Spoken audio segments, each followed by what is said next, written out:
Cadillac Records showcases the rise of some of America's greatest musical legends, including Muddy Waters, Etta James, and Chuck Berry. This is Jeffrey Wright. That's Adrian Brody. You're watching Made in Hollywood. And welcome to the clip. Cadillac Records. McKinley Morganfield? Yeah, sir? I'm recording folk music for the Library of Congress. Folk music. I guess the first thing I have to ask both of you guys, because I can't see a pattern in either of your careers. Is there one? Pattern? For me, is if you can't beat them, confuse them.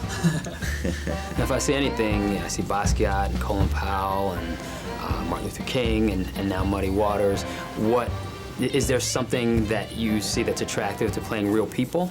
Not really. Not really. It's just kind of, worked out like that. I've found some pretty good roles in that way. There've been a lot of, biographical pictures made, and it just worked out that way. They do each of them for different reasons.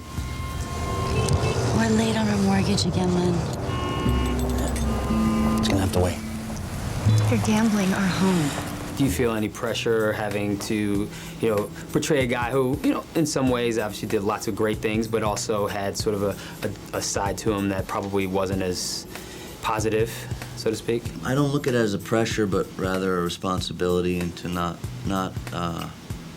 condemn someone and at the same time not sugarcoat their existence. I mean, Leonard Chess, alongside his brother, brought the blues to America, basically.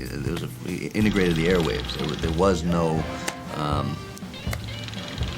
outlet on that level. What's that for? In case any good guys need to shoot.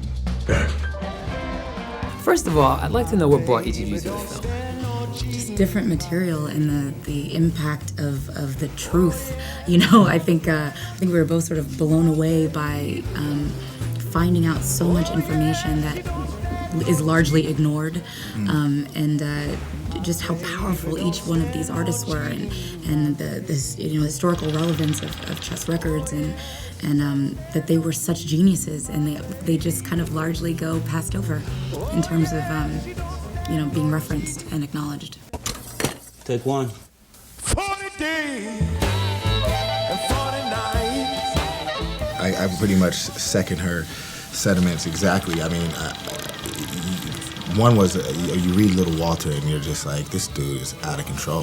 He's like Tupac back then. He's the equivalent, and that those type of characters are characters of why I started acting. I've always wanted to do things that were artistically gratifying. Have I got the opportunity to do that every time? No, but when you see a bit of material and that comes across your hands, far and few between, you jump at it. Here's your riff right there. Now, tell me if I'm wrong, but I get the feeling that you have like this sort of latent musician inside of you that you want to let out.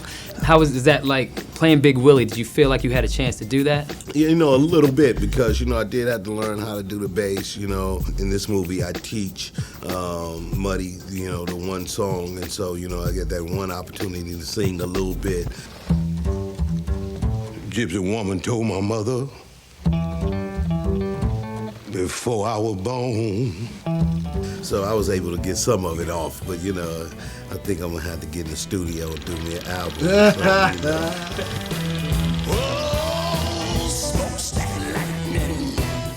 No, that's all right. You can have her, baby, but she come with this. You can't hear you, Mike. I guarantee you hear me. Now, what about Howlin' Wolf? And he was, in some ways he's the antagonist of the film, but obviously he has a pretty, good insight as well. He felt like the antagonist to you? In some ways, obviously he was Muddy's antagonist, let's put it that way, not necessarily the film's antagonist. There you go. What would you say, how did it feel to sort of bring that out of him? I love playing Howlin' Wolf because he had that element going on, but he had other elements too.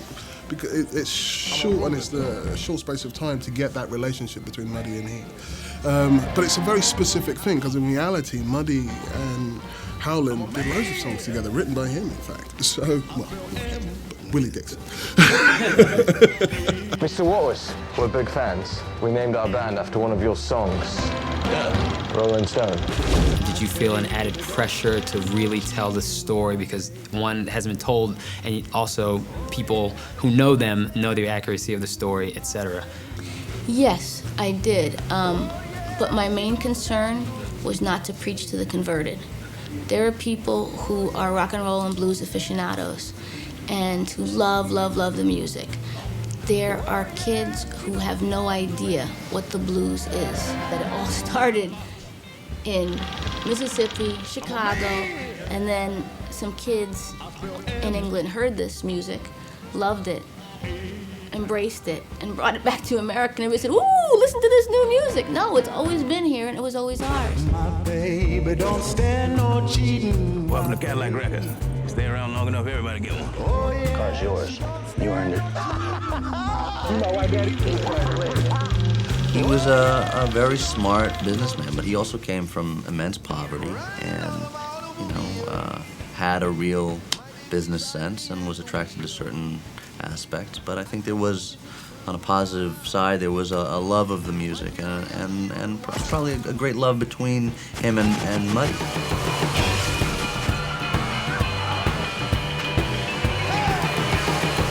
What the hell you know about the blues? I gave you a damn good track. You want it, you sing. This is a story about Americana. It's a superior movie about American folks, who created this music that changed the world,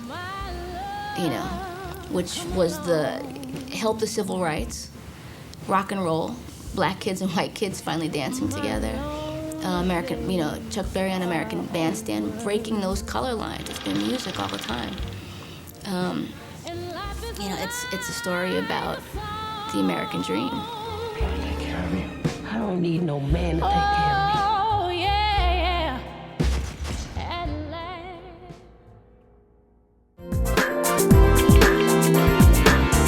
Made in Hollywood.